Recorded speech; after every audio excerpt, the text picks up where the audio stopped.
তো উড়াপড়া কেন? আমাকে প্রণাম করার জন্য এত উড়াপড়া কেন? আমিও তো মানুষ, আপনারাও তো মানুষ। তা একজনা মানুষ আর একজনা মানুষকে প্রণাম করছো কেন? উদ্দেশ্য কি? দেখেন, কিছু মনে করবেন না, আপনিও মানুষ, আমরাও মানুষ, একথা ঠিকই। কিন্তু আপনার মুখমণ্ডল দেখে মনে হয় আপনি কোনোদিন দুঃখ পান না। হ্যাঁ, আপনার মুখের দিকে তাকালেই যেন মনে হয় আপনি চিরন্তন, হ্যাঁ, একইভাবে আছেন, সুখী। কিন্তু কিন্তু বলতে পারেন, আমরা কখনো একটু হাসি তো বেশি কাঁদি কেন বলুন তো? ভক্তমণ্ডলী মায়েরা, কার পায়ে প্রণাম করছে মানুষ? এটাকে চিরপরিচিতি আপনাদের, প্রায় মানুষ জানেন। এই ধরন, এই ঢং, এই ভাব কার থাকে? যাকে বলা হয় জগৎ গুরু। আধ্যাত্মিকবাদীরা তার নাম উচ্চারণ করলেই প্রণাম করে, জগৎ গুরু। তার নাম হচ্ছে দেবশ্রী নাম। যিনি না হলে আজকের এই কীর্তন হতো না, মানুষ এত সুখী হওয়ার চাবিকাঠি প্রাপ্ত হতো না। সেই দেবশ্রী নারদ বিনা যন্ত্রে গান গেয়ে আনন্দে আত্মহারা। সংসারী মানুষ অনেক কিছু চেয়েছে, অনেক কিছু পেয়েছে, কিন্তু সুখী হতে পারে না। নারদের অনেক কিছু নাই, কিন্তু সুখের সীমা নাই। তার ঘর নেই, তার বাড়ি নেই, তার সম্পদ নেই, তার স্ত্রী নেই, হ্যাঁ, তার পুত্র নেই, কিন্তু তিনি আনন্দে আত্মহারা। যেই তাকে দেখে সেই সুখী অনুভব করে, প্রশ্ন করে, আপনি এত সুখী কি করে? একজনা ছেলে নেই, 10 বছর বিয়ে হয়ে গেল, চোখের জলে হরিনামেও এসে কাঁদছে, তীর্থে তীর্থে গিয়ে কাঁদছে, একটা ছেলে নেই বলে। তাহলে আর যারা ছেলে পেয়ে গেছে এরাও কাঁদছে। কেন কাঁদছে? ছেলের জন্য কাঁদছে। ছেলে কটু কথা বলেছে, ছেলে নাই এও কাঁদছে। যার ছেলে আছে সে ছেলের জন্যই কাঁদছে। এ জগতে যার সম্পদ নাই সে হা হুতাশ করে কাঁদছে, আমার অর্থ নেই, আমি দীন দরিদ্র। আবার যার অর্থ আছে, অর্থের জ্বালায় জেলে গিয়ে বসে আছে। অর্থের কামড়ে যন্ত্রণায় মানুষ বিছানায় ছটফট করছে। তাহলে আপনারা বুঝতে পেরেছেন সুখ কিসে আছে, আনন্দ কিসে আছে? বলতে পারেন আপনি সদা আনন্দে আছেন কি করে? একদম ভালো প্রশ্ন, খুবই ভালো প্রশ্ন। এই আমার দিকে তাকাও। এই যে বীণাটা পেয়েছি না, আমার প্রিয় প্রভু, আমার প্রাণের প্রাণ স্বয়ং ভগবান বিষ্ণু আমাকে দিয়েছে। একদিন আমি আপনাদেরই মতো একটি শিশু সন্তান ছিলাম। আমার মা ছিল বহু জনার দাসী, লোকের বাড়িতে কাজ করত, থালা বাসন মেজে দিত। এই আমার দিকে তাকান, যাকে দেখে আজ আপনারা বলছেন আপনি এত বড় সুখী হলেন কি করে? আমি সেই দেবশ্রী নারদ এমনটা ছিলাম না। যার দ্বারা আমি এই আনন্দময় হয়ে উঠেছি সে হলো হরিনাম, সেটা হলো কৃষ্ণ নাম। এই কৃষ্ণ নামে ভোলানাথ দিগম্বর। দেখেন না, যার গায়ে কাপড় নেই, শ্মশানে ভস্য মেখে লহে কৃষ্ণ নাম।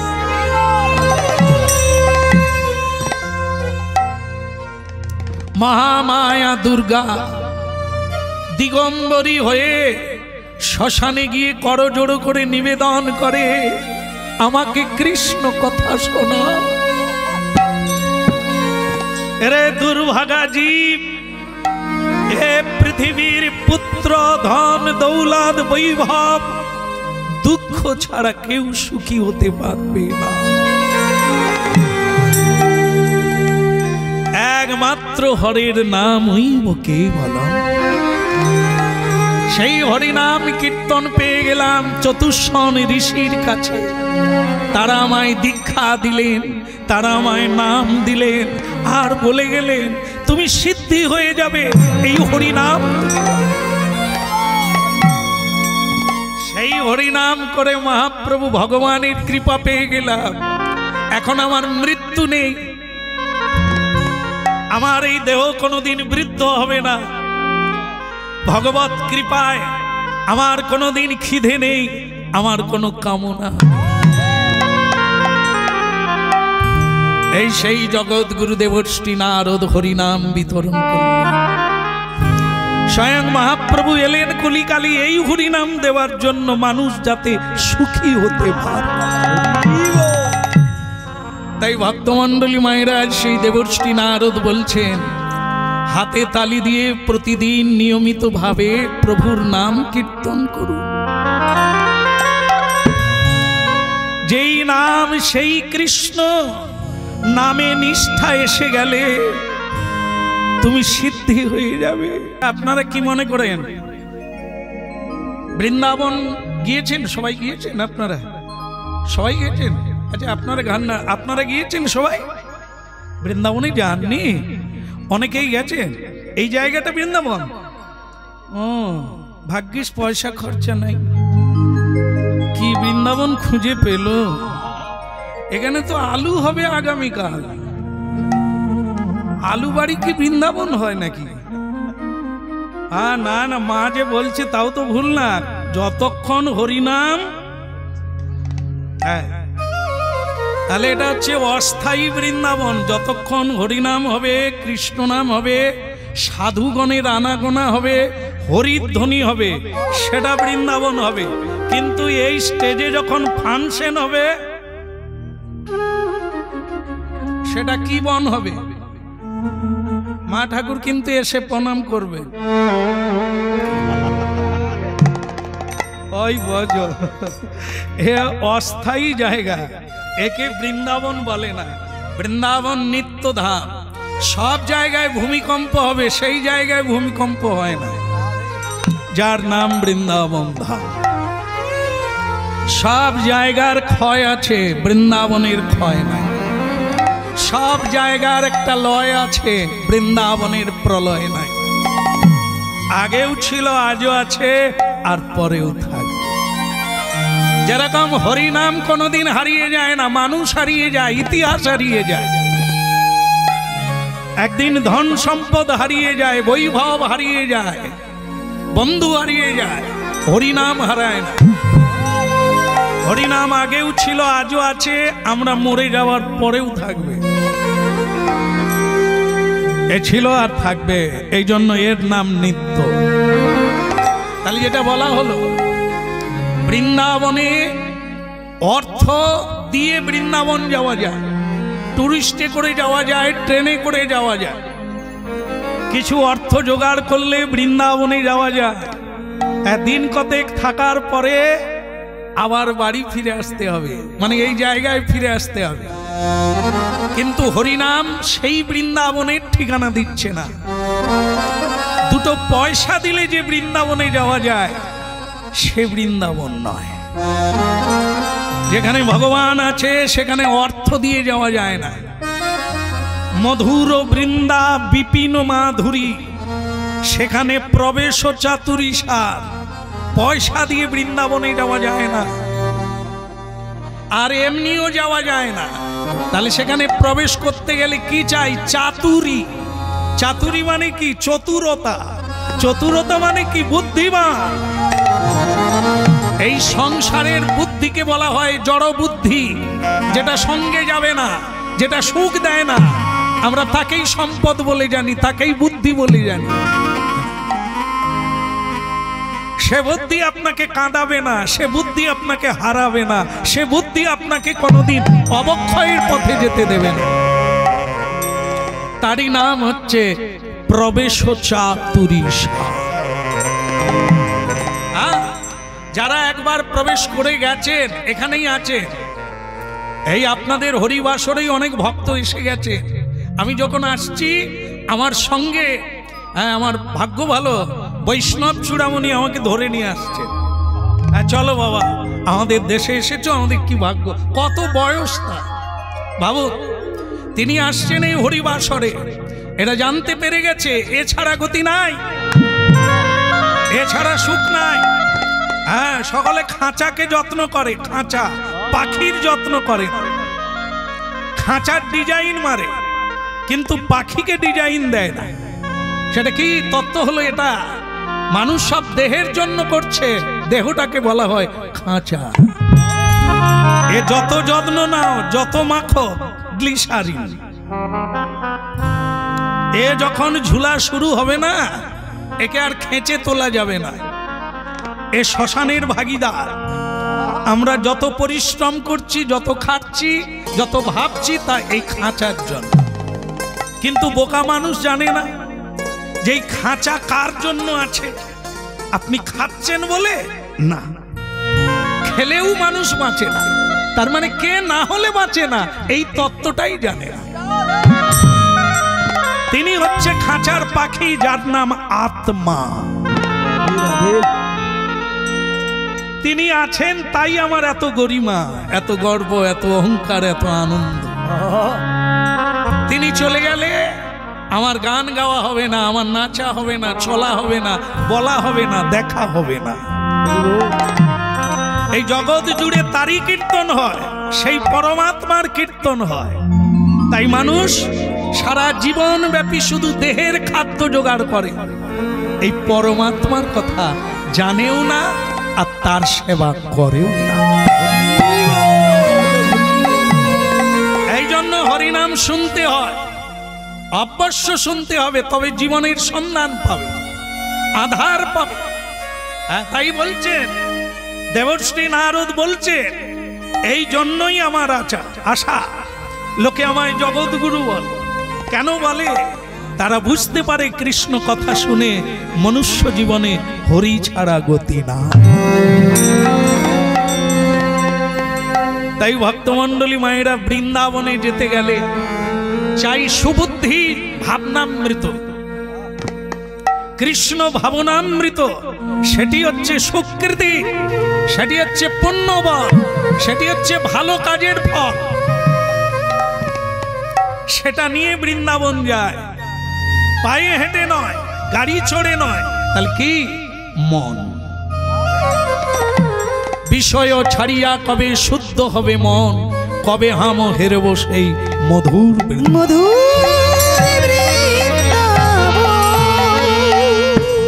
শাস্ত্র বলছে বৃন্দাবন তো আপনার বাড়ি, তপবন তো আপনার বাড়ি, যেখানে আপনি তপস্যা করবেন, যেখানে প্রণাম করবেন, যেখানে আরতি করবেন, যেখানে কীর্তন করবেন, ওই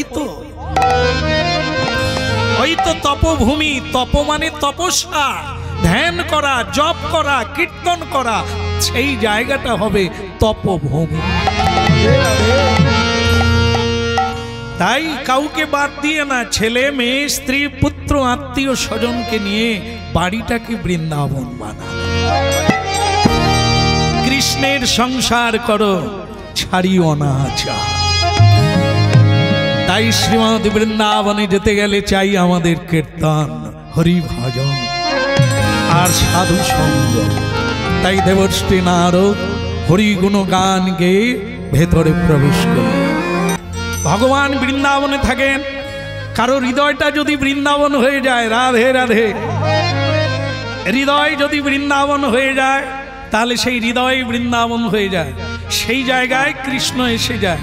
ভক্তমণ্ডলী মায়েরা যারা কৃষ্ণকে নিবেদন করে প্রসাদ পায়, মহাপ্রসাদ, সাত্বিক আহার, মানুষের জন্য শাক সবজি ফল মূল সৃষ্টি করেছেন, দুগ্ধজাত দ্রব্য, তা ভগবান পরমেশ্বর শ্রীকৃষ্ণকে নিবেদন করে মানুষ প্রসাদ পাবে। আর যারা মানুষ নয়, মানুষের মতো দেখতে কিন্তু বেহুশ, তারা জীব হত্যা করে খায়। তাদেরকে তমগুণী বলা হয়েছে, অসুর অসুর ভাবাশ্রিত বলা হয়েছে। যারা একজনকে কেটে হত্যা করে তাকে কষ্ট দিয়ে যন্ত্রণা দিয়ে আরেকজন সুখী হতে চায়, সেটা অসুরেরা করে। এই জন্য অহিংসা আন্দোলন করেছিলেন মহাত্মা গান্ধী, কারো প্রতি হিংসা করার জন্য। গীতা তাই বলছে, কাউকে কষ্ট দিয়ে যন্ত্রণা দিয়ে কাঁদিয়ে তোমাকেও সারা জীবন কাঁদতে হবে। আর যারা পোল্ট্রির মুরগি খাচ্ছে, এরা এরা পরের জন্মে এরা মুরগি হবে, এরা বলবান হয়ে ওদেরই হত্যা করবে। কারণ কর্মফলকে খণ্ডন করা যাবে না, কাঁদালে কাঁদিতে হয়, এ কথা কভু মিথ্যা নয়। যেমন কর্ম তেমন ফল। দেখেন না, এ পৃথিবীতে কেউ সমানভাবে নাই, দেখতেও একরকম নয়, মনের গতিও একরকম নয়, চলার পথও এক নয়। আবার কেউ সুখী কেউ দুঃখী, কেউ ধনী কেউ দরিদ্র, কেউ কালো কেউ গোরা। কেন? বিধাতার সৃষ্টির কারখানায় একরকম হবে না, যেমন কর্ম তেমন। এবারে মানুষ জন্ম হয়ে কুকুরের ব্যবহার করলে পরের জন্মে তুমি কুকুরের গর্ভে গিয়ে জন্ম নেবে। এবারে যদি মানুষ হয়ে দেবতার কাজ করো, তাহলে তুমি পরের বারে দেবতার গর্ভে গিয়ে জন্ম নেবে। একে কেউ নস্যাৎ করতে পারবে না। তোমার যেমন কর্ম, এই জন্যই তো জেলখানা তৈরি হয়েছে, এই জন্য ফাঁসি কাঠ তৈরি হয়েছে। যে যেমন সবার জন্য নয়, কর্ম যে যেমন কর্ম করবে এটা তার জন্য ব্যবস্থা। ভারতীয় সংবিধান কোনো ছাড় নেই, কোনো জায়গায় ছাড় নেই, এখানেও ছাড় নেই, ওপরেও ছাড় নেই।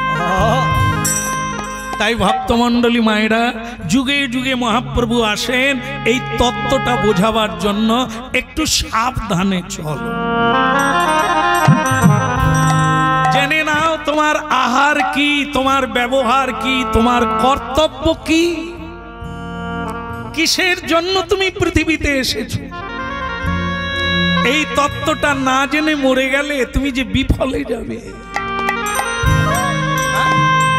তাই ভক্তমণ্ডলী মায়েরা, জগৎগুরু দেবশ্রী নারদ, যিনি আগে আমাদের মতো মানুষ ছিলেন, সাধনার দ্বারা তিনি দেবতা বেনে গেলেন।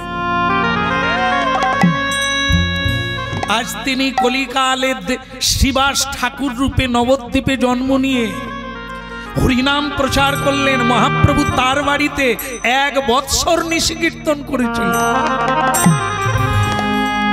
1 বৎসর প্রতিদিন রাত্রিতে কীর্তন করতেন। সেই শ্রীবাস অঙ্গন আজও নবদ্বীপে অবস্থিত। তাহলে সেই দেবশ্রী নারদ রাধা রানীকে দর্শনের জন্য বৃন্দাবনে প্রবেশ করলেন। কিন্তু একই দেখলেন, রাধা রানী একটি ফুলের মালা তৈরি করে চোখের জলে ভাসছে, চোখের জলে ভাসছে। ভক্তমণ্ডলী মায়েরা, হরিনাম শুনছি তো, পদে পদে শিক্ষা আর জানা, অজানাকে জানা। দেখেন, মায়েরা যে যেমন হোক সংসারের একটু গয়না পরে, হাতে গয়না পরলে তবে হাতের শোভা হয়। হ্যাঁ, আমরা ঘড়ি পরি, আমরা আংটি পরি, হার পরি, পুরুষেরাও পরে। ভালো জামা কাপড় পরলে মনে হয় আমি ভদ্র হয়ে গেলাম। না, ভালো জামা কাপড় পরলে কোনোদিন ভদ্র হয় না, ভালো মানুষ হয় না। ভালো গুণ থাকলে তবে সে ভালো মানুষ। মহাত্মা গান্ধী একটা ধুতি পরে আছে, সেই ধুতিটাকেই গায়ে দিয়ে আছে, সারা জীবনটা খালি গায়ে থেকে গেল। তাহলে তিনি সকলে ভারতের জনক হয়ে গেল জাতি। তাহলে কি করে হলো তিনি জনক হয়ে গেলেন ভারতে? তিনি আমাদের অর্থের উপরে তার ছবি থেকে গেল। এগুলো ভাবেন, মহাত্মা গান্ধীর কথা। তিনি আর যাই করুন, আমরা তাকে মহাত্মা রূপে দেখব। তিনি গীতা থেকেই তত্ত্বপ্রাপ্তি হয়েছে। তাহলে বুঝুন আপনারা ভগবত তত্ত্ব কি জিনিস, যেখানে মহাত্মা বেড়ে যায়, আত্মা থেকে মহাত্মায় পূর্ণ হয়ে যায়। আরেকজন মানুষ কর্ম করে জেলে যাচ্ছে, কোমরে দড়ি বেঁধে জেলে নিয়ে যাচ্ছে, কেন? ও কর্মফল। আরেকজন রাস্তায় নামলে লোকে ফুল ছড়ায়, লোকে শঙ্খধ্বনি করে, লোকে উলুধ্বনি করে, আহা ওই দেখো মানুষ নয় যেন দেবতা। কেন হয়? কর্মের ফল। এই জন্য অলংকার কাউকে শোভা করে না, শোভা করে কিসে? যারা যারা পুরুষ হোক আর নারী হোক হাত পেয়েছে, সেই হাত দিয়ে যদি গুরুর সেবা হলো না, গোবিন্দের সেবা হলো না, মা বাবার সেবা হলো না, একটা মালা গেথে ভগবানকে দিলেন না, একটা মালা গেথে বাবা মার গলায় কোনোদিন পরালেন না, তুমি হাত পেয়ে কি কাজ করবে? এই হাতে মাগো, আপনারা তো অনেক দিন রান্না করলেন, বাকি দিনও করবে, কিন্তু আপনাদের কপালে তো দুঃখ আছে। কি? সারা জীবন রান্না করলেন, যে রান্নাগুলো আপনারা করেন তাতে তুলসী দেওয়া যাবে না, সে রান্না কোনোদিন ভগবানের ভোগে লাগে না, সে রান্না কোনোদিন কোনো বৈষ্ণব খাবে না। তাহলে কিসের রান্না করলেন? কাদের জন্য করলেন? সেই হাতগুলোই এতদিন কাজ করলো, কিন্তু সৎ কাজে লাগলো না। পুরুষেরা সারা জীবন ব্যাপী গর্ধব্যের মতো পরিশ্রম করছে, কাদের জন্য করছে? কিসের জন্য করছে? না কোনো সৎ কাজে লাগলো। যাদেরকে খাওয়ালেন তারাই আপনাকে বাড়ি থেকে তাড়িয়ে দিল, তারাই আপনাকে গালাগালি করে, যাদের জন্য জীবন ক্ষয় করে দিলে। সেই সংসার থেকে আপনাকে বেরিয়ে যেতে হয়, যাদের জন্য এত করলে। এই তত্ত্ব না জানার জন্য জীবনে কোনোদিন শান্তিরূপী বস্তুটা আসলো না। রাধে রাধে। এই সেই ভগবত তত্ত্ব সবকিছু জুড়ে যাবে। আমরা প্রতিদিন কীর্তন গাইছি হাজার হাজার মানুষের সঙ্গে, ভুবুক্ষুর মতো চেয়ে আছে চোখের জলে। এরা কারা? এই তো আমাদের আপনজন। প্রতিদিন কীর্তন গাইছি, প্রতিদিন সাধু সঙ্গে আছে, আর আপনারা কোথায় আছে? যন্ত্রণায় আছে। যাদের সঙ্গে ভাব ভালোবাসা প্রেম নেই, তাদের সঙ্গে শুয়ে দিন কাটাচ্ছে, চোখের জলে দিন কাটাচ্ছেন বিছানায়। এই হলো সৎসঙ্গের প্রভাব। মালা গাঁথতে হবে, পূজার থালি সাজাতে হবে, হাত দুটো সার্থক করতে হবে পর উপকারে। জীব হত্যা নয়, জীব হিংসা নয়, আর জীবকে অত্যাচার করা নয়। সাহায্য করার জন্য ভগবান পশু বানায়নি, হাত দিয়েছে। জীব জন্তুরা কৃষ্ণ বলতে পারে না, যেটা মানুষ পারে, সেই মানুষ কৃষ্ণ বলে না, সে তাহলে কোন দলে পড়ে? কারণ বুঝতে পেরেছে, না শুনলে বোঝা যাবে না, আর না বুঝলে জীবন চলবে না। এই জন্য আমরা যখন যেটা করব মন দিয়ে করব। সংসারে উপার্জন করব তো মন দিয়ে করব, অল্প সময়ে অনেক রোজগার হবে। অমনোযোগী হয়ে কাজ করলে প্রমোশন হয় না, দাম বাড়ে না। হ্যাঁ, তাই দাম কতটা দেবে জানার দরকার নেই, কাজটা পুরা করতে হবে। ফাঁকি দিলেই ফাঁকে পড়বে, তোমার নাম ফাঁকি হয়েই আসবে। তুমি ভরিয়ে দাও, জগদীশ্বর তিনি সব দেবেন। কার ভেতর দিয়ে দেবেন সে তুমি বুঝবে না। একদিন পরিশ্রম করে অল্প পাবে, আর একদিন বাড়িতে বসে পেয়ে যাবে।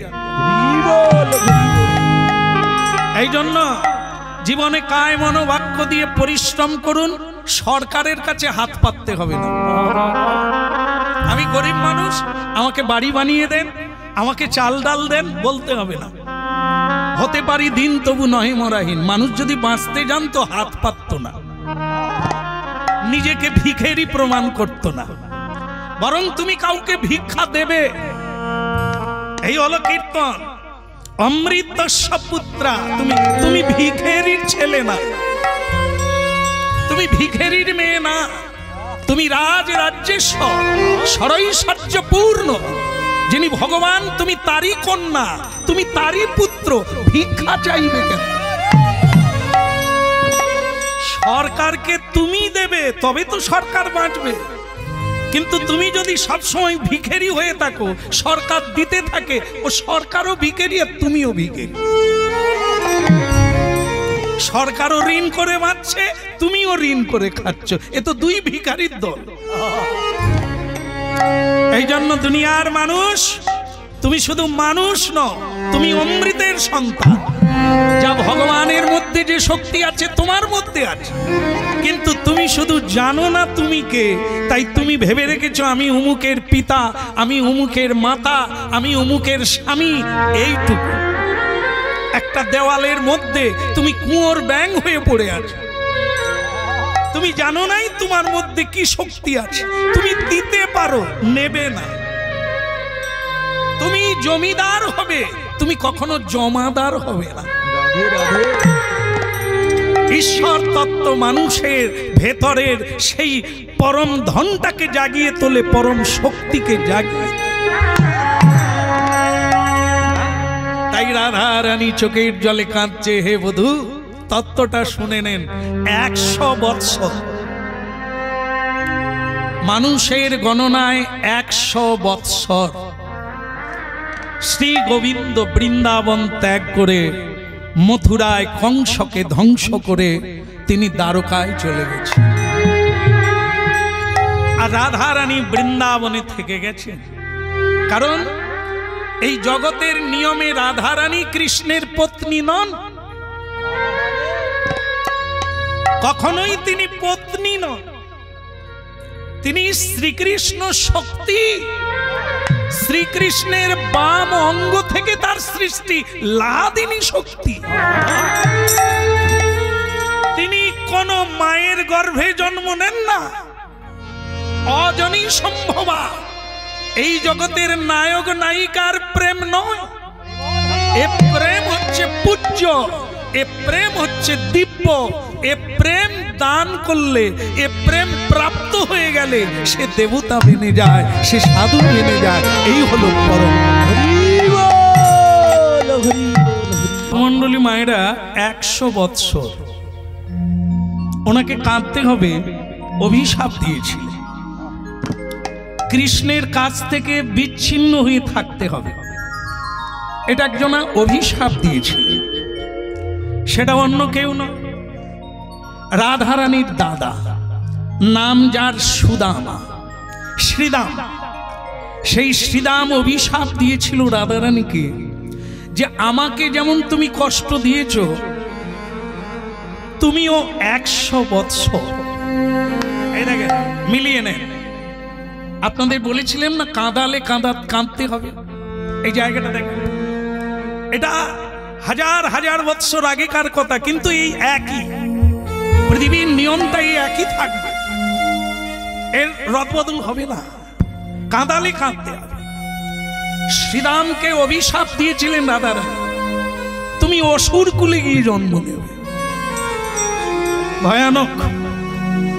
অল্প একটু দোষ করেছিল, কিন্তু তাকে ভয়ানক অভিশাপ দিলেন। তাতে শ্রীরাম অনেক কেঁদেছিল, রাধে এটা তুমি ঠিক করলে। এই যে দেখেন, দেশ বিদেশে নানা জায়গায় কত সংসার, কেউ ভালো সংসারে জন্ম পায়, কেউ মন্দ সংসারে জন্ম পায়। কেউ শহরে জন্ম পায়, কেউ মফস্বলে জন্ম পায়। কেউ ব্রাহ্মণের ঘরে জন্ম নেয়, কেউ চন্ডালের ঘরে জন্ম পায়।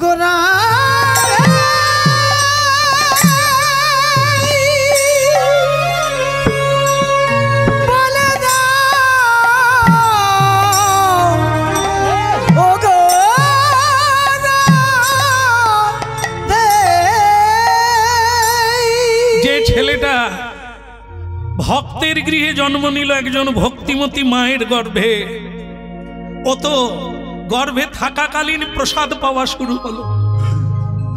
জন্মের পরেই ওর মা ওকে কৃষ্ণ নাম শোনাবে।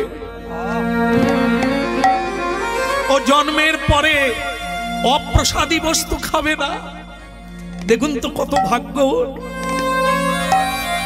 আরেকটা ছেলে এমন একটা জায়গায় জন্ম নিল, তারা তো প্রসাদ কি জিনিস জানে না। সাধু সঙ্গ, হরিনাম, ভগবান কি বস্তু তা জানলো না।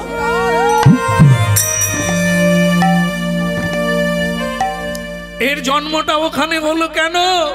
কর্মফলে গতাগতি পুনঃ পুনঃ, যাওয়া আসা কর্মফলে উঁচুতে কখনো নিচুতে।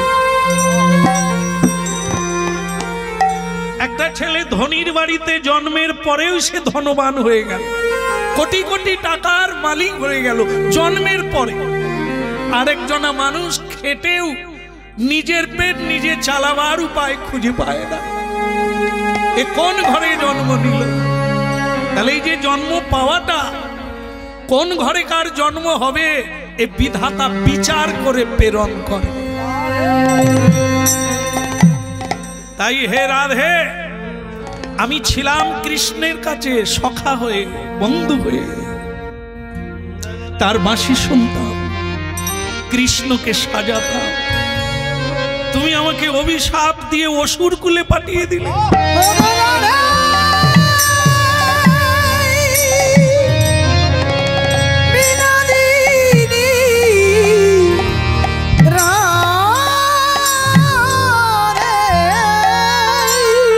অসুরের স্বভাব কি?